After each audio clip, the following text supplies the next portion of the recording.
So welcome back in, guys. Trey Lowell here with Lowell Productions. Recently I did a video in regards to my Panasonic Lumix S5, just giving you guys a little bit of a 6-month synopsis in regards to this particular camera.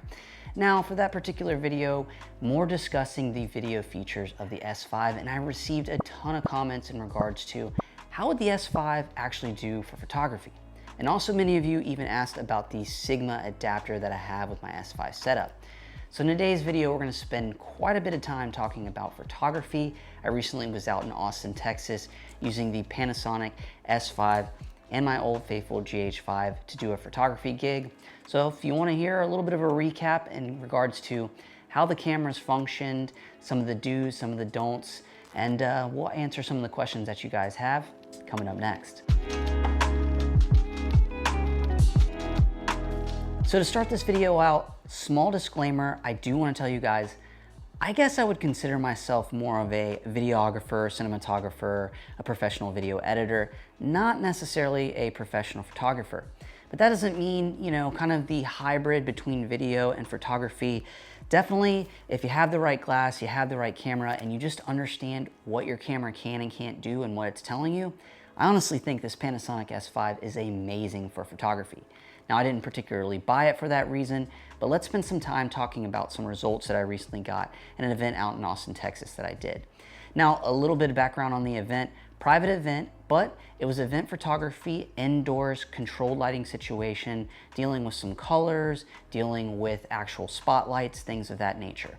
Now, my setup for that particular event, Panasonic Lumix S5 with the old faithful Canon 70-24 f4, and then the kind of go-to little like portrait, or at least to have a little bit of a stomp down power with the f1.7. I have my Panasonic GH5 paired up with the Lumix 25mm f1.7.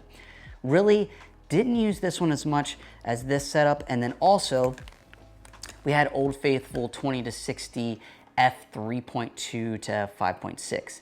Now this one was particularly used more for wide shots, and we'll get into this a little bit later, but let's focus more so on the beast of a setup, the 70-200 with the Sigma adapter. Now, one thing in regards to actual setup of the camera, went full autofocus, and particularly we did face tracking. Now, many of you guys out there have some concerns in regards to Lumix and how their autofocus works. Now, when it comes to videography, which I typically use this camera for, autofocus is definitely gonna be something that's a little iffy. Now, when it came down to photography, this thing was particularly quick, precise, and overall kind of, I don't know, I was really happy with some of the results. But let's go ahead and talk a little bit further in regards to kind of how I got those results. Now, I shot with the Rec 709 profile. I shot both JPEG and RAW. Reason being is I wanted to have the flexibility for the client. If they needed something immediately, I could pass over a JPEG, or I could quickly get that to them, whereas RAW gave me more flexibility in post-production. Now, we used autofocus, face tracking, and then on top of that, as far as exposure went, I did jump back and forth between auto exposure and then doing it manually. What I tend to find is that I would go and I would kind of get my camera ready to go. I would pull the focus and everything like that in fully auto, take a photo or two, open up the camera, take a look at it, see what the camera was telling me, see how the photo turned out. A lot of times in these controlled environments, since I did have spotlight, sometimes the camera would overcompensate and actually it would end up overexposing. But in that case, I would just go down to manual exposure. And I wanna say most of my actual photography was done at an f4 at roughly like ISO 800 downwards to like ISO 400, using that face tracking.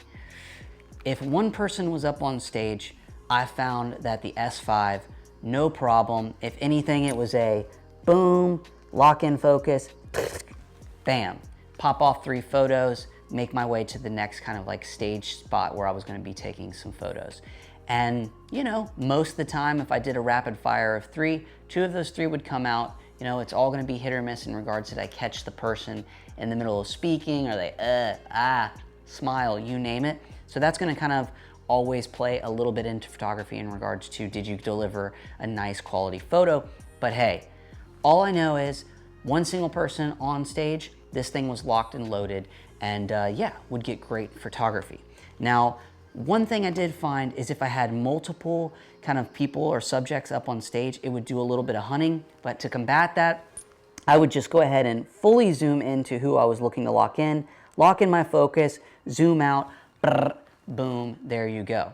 But I think where, I was just really happy with the photography of both of these, also with the 20 to 60, is that I was able just to get a wide range of photos, and then they honestly all came out crystal clear.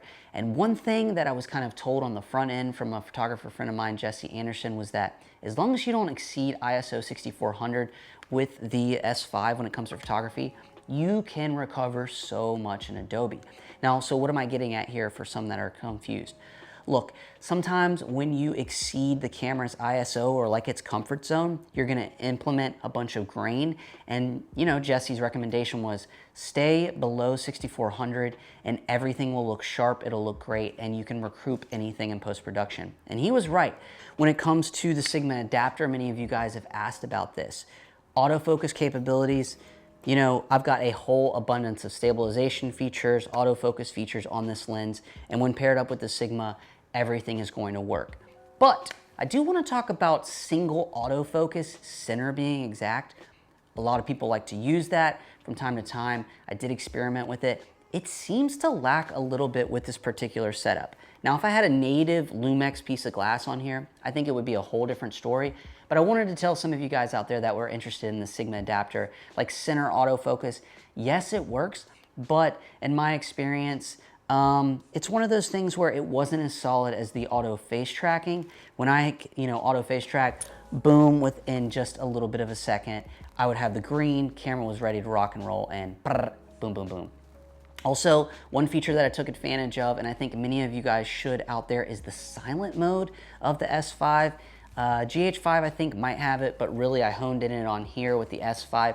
It's just nice if you're at an event to not hear click, click, click, click, click, click, click. Like I mentioned earlier, I took roughly 2,000 photos, and it can kind of be a little distracting if the photographer constantly is just going brrr, brrr, brrr.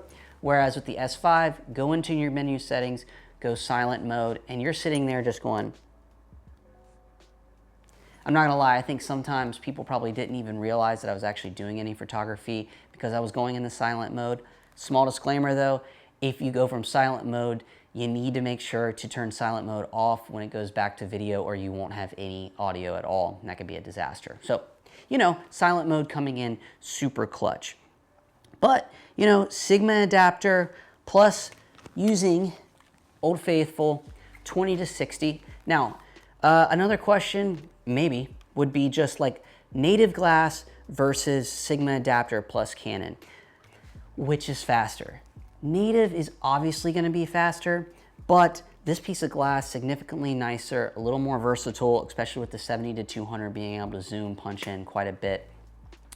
All in all, this is quick enough when it comes to autofocus, but if you can get some native Lumix glass, you are definitely going to see a little bit of a difference with speed. It's just going to be a notch above in regards to how quickly it can lock in. Face tracking is just a little bit better, and then obviously with the single autofocus, it's going to perform a little bit better. So anyone out there that's wondering, yes, the native glass is going to perform better, and in most situations it always will, but I did find that the native glass or the kit lens that came with it, just a hair faster with autofocus. But that doesn't mean this was disappointing by any means.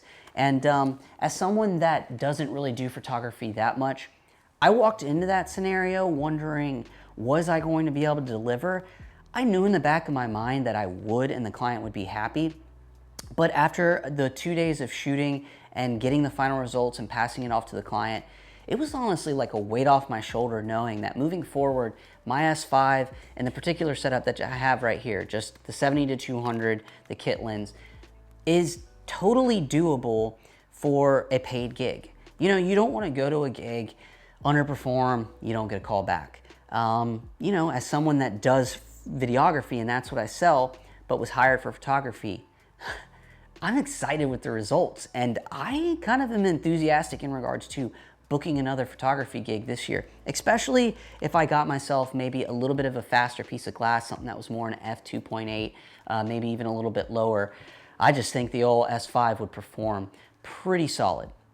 So all in all, Sigma adapter, Canon glass, Sigma glass, EF mount glass. The vast majority of you guys out there that are wondering, asking in the comment sections, hey, how is the Sigma gonna perform with my EF mount glass?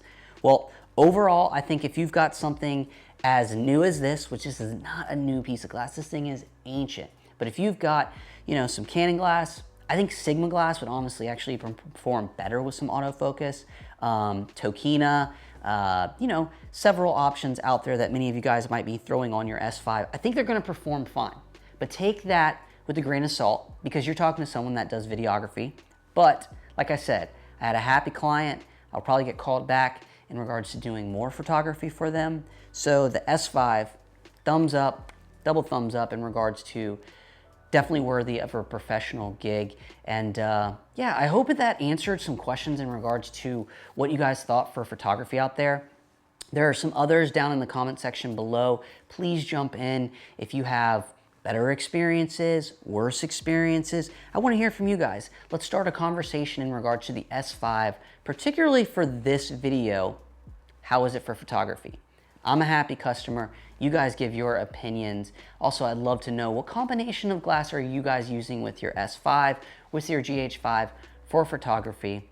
And yeah, I want to hear. I want to know. But hey guys, it's Trey Lowell with Lowell Productions. And as always, if you like this video, go ahead and hit that like button. If you like the content I keep creating on this channel, go ahead and hit that subscribe button. And I will see you guys in the next video.